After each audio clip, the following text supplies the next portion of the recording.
kanilang kasal, Panginoon.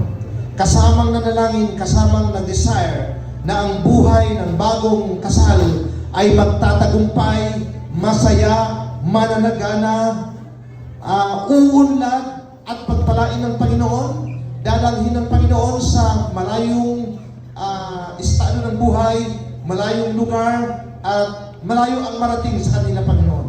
We pray and declare in Jesus' name na anuman, Lord, ang aming binibitawang salita ay mangyari sa kanilang buhay, because as you said, you will honor our prayer. The prayer of the righteous man is powerful.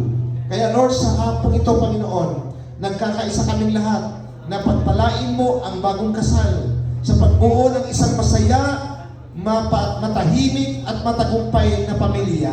Pagpalain mo sila, Lord, kung paano mo sila pinagpala ngayon, mas lalo mo silang pagpalain sa sunod na yugto ng buhay nila.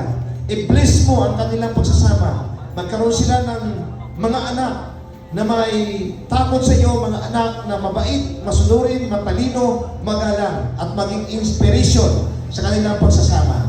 Maging pagpapala sila sa kanilang mga magulang na kahit sila ay kasal, marunong pa rin sa lumingon na mag-pray, tumulong, mag-honor in any way, even in material things, financial matter, na hindi nila makalimutan ang kanilang obligasyon bilang anak.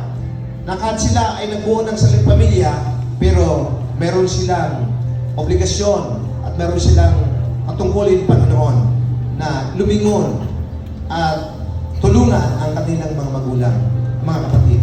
Thank you, Jesus. Maraming salamat, Panginoon. Thank you, Holy Spirit, for being with us this afternoon. Ito po ang aming samod na langin. In the mighty name of Jesus Christ of Nazareth. Amen and amen. Palakpakan natin